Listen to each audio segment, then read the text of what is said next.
हितग्राही मतलब 1000, 2000, 5000 की राशि उनके खाते में डल जाए, नहीं। हमने इसमें संशोधन कराया। हमने कहा कि हमने किसी भी उद्योगपति से भी अगर ये आश्वासन दिया है कि हम आपको डायरेक्ट बेनिफिट देंगे, तो डायरेक्ट बेनिफिट डायरेक्ट उसके खाते में जाना चाहिए। मुझे इस बात की खुशी है, आज ही 48 जिलों की 1200 अधिक इकाइयों के खाते में 367.56 करोड़ का अनुदान हमने सिंगल क्लिक से उनके खाते में डाला है। यह भारतीय जनता पार्टी के अपने लीडरशिप के आधार पर हमने अपनी सरकार की ये विश्वसनीयता बनाई है कि जो कह रहे हैं वो करके दिखा रहे हैं। जो बात हो सकती है वो जरूर सबके सामने आना चाहिए। मुझे इस बात की खुशी है, यहीं पर हमने कई सारे प्रकार से, अब कितने प्रकार से प्रोत्साहन दे, भूमि के अंदर प्रोत्साहन दे रहे हैं, कोई बात नहीं, ना के बराबर लागत लगेगी, पानी, बिजली, बाकी व्यवस्था तो ठीक है। अगर आप अपने हमारे श्रमिक बंधु भी रखोगे तो आपको उसमें भी प्रोत्साहन दे रहे हैं। और उसके बाद भी सभी विभागों की अलग अलग प्रकार की हमारी निवेश की पॉलिसियां बनी है, उन पॉलिसियों के बलबूते पर आपको उन सारी व्यवस्था का लाभ मिलेगा। लेकिन उससे बढ़कर भी हमने कहा है ये पॉलिसियां जो बनी है उसके आधार पे बात करेंगे। लेकिन आज जैसे मैं एज ए सीएम यहां बैठ के जवाबदारी के साथ कहना चाहूंगा कि 100 करोड़ तक के निवेश के अंदर अंदर तो ये हमारी पॉलिसी से आप लाभ ले सकते हैं। लेकिन अगर आपका निवेश का और बड़ा प्रस्ताव है और आप राज्य में निवेश करना चाहते हो तो मैं जवाबदारी से कहना चाहता हूं, कैबिनेट से भी आपको कोई विशेष लाभ दिलाना पड़ेगा तो हमारी सरकार देने के लिए तैयार रहेगी। इसमें हमको कोई कसर, कोई कमी बाकी नहीं रहने वाली। अर्थात सभी प्रकार से इन नव उद्योगपतियों के साथ पुराने जमे हुए भी उद्यमियों को लगातार प्रोत्साहन देकर के हमने तय किया है 5 साल के अंदर हमारी सरकार का बजट डबल करेंगे। डबल करना मतलब हमारी व्यवस्थाओं के बलबूते पर कई सारे सेक्टर में जहां जहां गुंजाइश है, और सेक्टर भी है, आईटी का है, टूरिज्म का है, माइनिंग का है, एनर्जी का है, कौन कौन से सेक्टर है मुझे आपकी जानकारी के लिए बताना चाहूंगा। आज तो मैं वो संकेत में बोल रहा हूं कि हम कोशिश कर रहे हैं कि हमारे किसान भी अपने खेत में सोलर पंप लगा ले ताकि वो अपनी बिजली फ्री करे और आगे बढ़े। ऐसी एक नहीं कई योजना कर रहे हैं। आप अंदाज लगा लीजिए कि आपके यहाँ कई सारे प्रकार से, जैसे एग्रीकल्चर की और बाकी एनर्जी की, अब हमारी गारमेंट इंडस्ट्री की, रेडीमेड गारमेंट्स की, कितनी प्रकार की इंडस्ट्रियों को प्रोत्साहन दे रहे हैं। और एक नहीं 52 यूनिवर्सिटी आप हमारे पास निजी क्षेत्र की भी आ गई, 17 यूनिवर्सिटी सरकारी से टूल नर्मदापुरम, तीनों जिलों के सारे जनप्रतिनिधि, सभी सांसद, विधायक, मंत्री, सबका अभिनंदन है। मुझे इस बात की प्रसन्नता है जो क्रम हमने जारी रखा था उस क्रम के अंदर नर्मदापुरम, सागर, रीवा ऐसे कुछ स्थान थे। जब शुरुआत में बात कर रहे थे तो लोग कह रहे थे कि यहाँ कहाँ आप इन्वेस्टमेंट की बात कर रहे हो, ये थोड़ा एकदम सूखा वाला इलाका, यहाँ तो बड़ा मुश्किल जाएगा। लेकिन मुझे इस बात की प्रसन्नता है जब यहाँ से मैं इस कार्यक्रम की बात कर रहा हूँ तो आज की स्थिति में आज में यहाँ एमएसएमई और अन्य सब सेक्टर मिला करके इस कार्यक्रम में बृहद, मध्यम और अन्य सेक्टर के 31,800 करोड़ के निवेश के प्रस्ताव प्राप्त हुए हैं। यह अपनी इस इंडस्ट्री कॉन्क्लेव का यह महत्व है, जिसमें 46,000 लोगों का जोरदार अभिनंदन करो, 46,000 लोगों का। लेकिन इसमें 60% यहाँ का है, 40% दूसरी जगह का भी। थोड़ा सा ये भी ध्यान रखना। हमने ये प्रयास किया कि रीजनल कॉन्क्लेव जब भी हो वो एक साथ पूरे प्रदेश की बात करने वाली हो। जैसे कि हमने अभी भूमि पूजन, लोकार्पण, ये जब क्रम चालू करा तो पूरे प्रदेश में माहौल बना हुआ है। ये सारी व्यवस्था इसी से जोड़कर की जा सकती है। जब निवेश की बात कर रहे हैं तो निवेश के लिए समग्र रूप से बात करने की जरूरत है। और मुझे इस बात की प्रसन्नता है कि आज यशस्वी प्रधानमंत्री के नेतृत्व में जिस प्रकार से माहौल बना हुआ है पूरे देश का, और देश का तो क्या दुनिया के अंदर, माननीय मोदी जी ने भारत का 2014 के बाद जो परिदृश्य बदला है, उस परिदृश्य में बदलते दौर में दुनिया के अंदर विश्वास हुआ है कि कोई देश की प्रगति हो न हो, एकमात्र देश भारत है जो दुनिया के सामने आदर्श रूप में अपनी पहचान बना के आगे बढ़ रहा है। जहां निवेशक अपने निवेश करने के लिए आ रहे हैं, जहां की जीडीपी कहां जा रही है। 250 साल तक राज किया इंग्लैंड ने हम पे, लेकिन इंग्लैंड को पीछे छोड़ करके हम अपने उससे 5वें नंबर पे आए। ये बदलते दौर का भारत, और आने वाले समय में क्या जर्मनी, क्या जापान, 2024 की शपथ के बाद जिस प्रकार से माहौल बना है पूरे दुनिया के अंदर, भारत की जो प्रगति है वो वाकई चमत्कृत करने वाली। लोग आश्चर्य से देख रहे हैं। लेकिन दुनिया का जब सबसे युवा देश भारत है, दुनिया के अंदर सबसे बड़े लोकतंत्र का एकमात्र देश है जिसके लोकतंत्र की सारी व्यवस्थाओं पे पूरी दुनिया को भरोसा है, जहां हमारी व्यवस्थाओं के बलबूते पर, यहाँ की दिनचर्या के बलबूते पर, गौरवशाली अतीत की संस्कृति के भरोसे से भारत जब आगे बढ़ रहा है, तो यशस्वी प्रधानमंत्री श्रीमान नरेंद्र मोदी जी के नेतृत्व में हमारी सरकार ने भी तय किया कि हम बराबरी से अपने मध्य प्रदेश के अंदर, और परमात्मा ने हमको यह सब दिया भी है। आज मैं नर्मदा जी के किनारे बात कर रहा हूं। विगत 20 साल के अंदर नर्मदा वैली के बलबूते पर अगर एग्रीकल्चर ग्रोथ रेट हमारी 25% के आसपास पहुंची है तो ये बड़ी सौगात थी। लेकिन इसका और आनंद तब बढ़ रहा है कि इसी साल, एक ही साल के अंदर हम।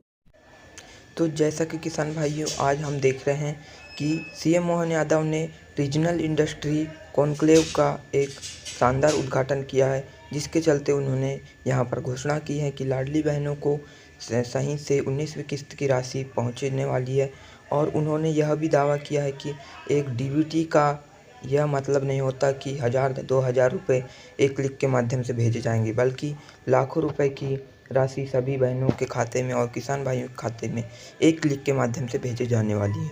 और उनका कहना है कि किसान भाइयों को जो अभी किस्त आने वाली है वह रुकी हुई है, वह थोड़े दिनों में आएगी। और लाडली बहनों के 1,29,00,000 महिलाओं के खाते में 1500 करोड़ रुपए की राशि दी जाने वाली है, वो भी एक क्लिक के माध्यम से।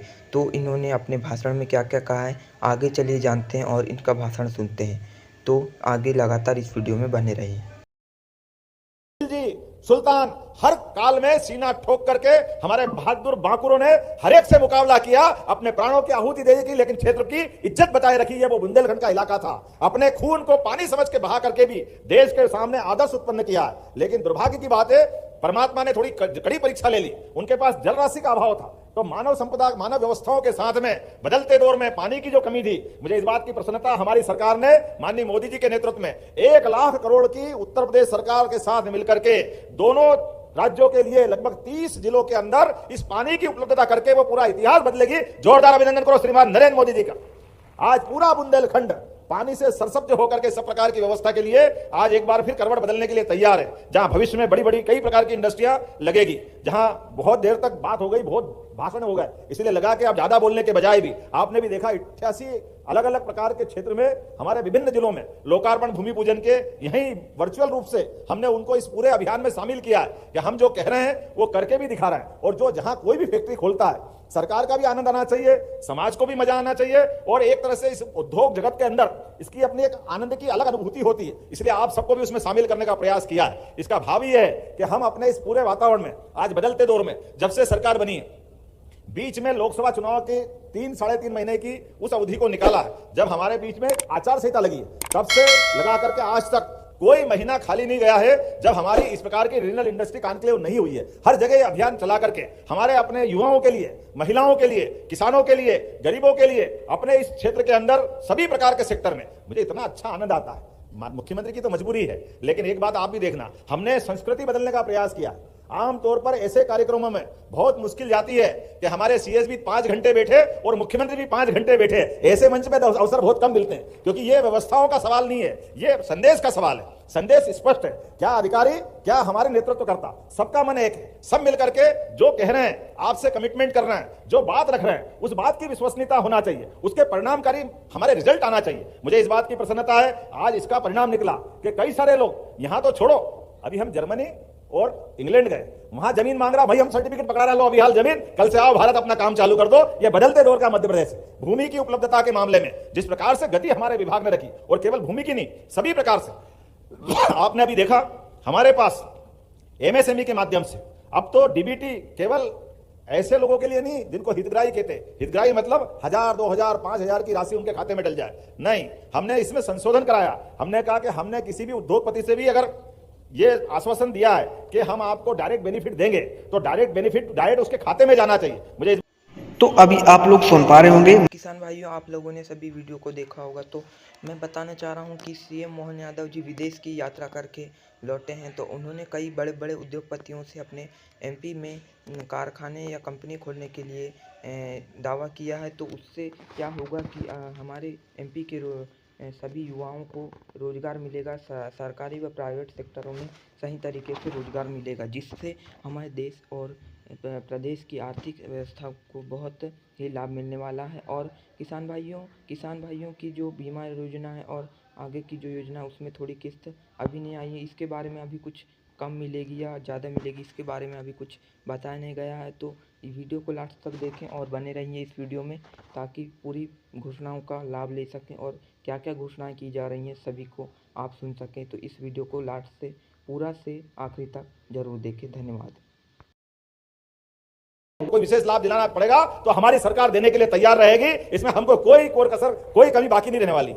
अर्थात सभी प्रकार से इन नव उद्योगपतियों के साथ पुराने जमे हुए भी उद्यमियों को लगातार प्रोत्साहन देकर के हमने तय किया है 5 साल के अंदर हमारी सरकार का बजट डबल करेंगे। डबल करना मतलब हमारी व्यवस्थाओं के बलबूते पर कई सारे सेक्टर में जहां जहां गुंजाइश है, और सेक्टर भी है, आईटी का है, टूरिज्म का है, माइनिंग का है, एनर्जी का है, कौन कौन से सेक्टर है, मुझे आपकी जानकारी के लिए बताना चाहूंगा। आज तो मैं वो संकेत में बोल रहा हूं कि हम कोशिश कर रहे हैं कि हमारे किसान भी अपने खेत में सोलर पंप लगा ले, ताकि वो अपनी बिजली फ्री करे और आगे बढ़े। ऐसी एक नहीं कई योजना कर रहे हैं। आप अंदाज लगा लीजिए कि आपके यहाँ कई सारे प्रकार से, जैसे एग्रीकल्चर की और बाकी एनर्जी की, अब हमारी गारमेंट इंडस्ट्री की, रेडीमेड गारमेंट्स की, कितनी प्रकार की इंडस्ट्रियों को प्रोत्साहन दे रहे हैं। और एक नहीं 52 यूनिवर्सिटी आप हमारे पास निजी क्षेत्र की भी आ गई, 17 यूनिवर्सिटी सरकारी सेक्टर की है, लेकिन कोई भी इंजीनियरिंग कॉलेज, पॉलिटेक्निक, आईटीआई जो स्किल डेवलप कर रहा है, सबकी उन्नति के आधार पर आईटी सेक्टर से भी हमने आगे और कुछ योजना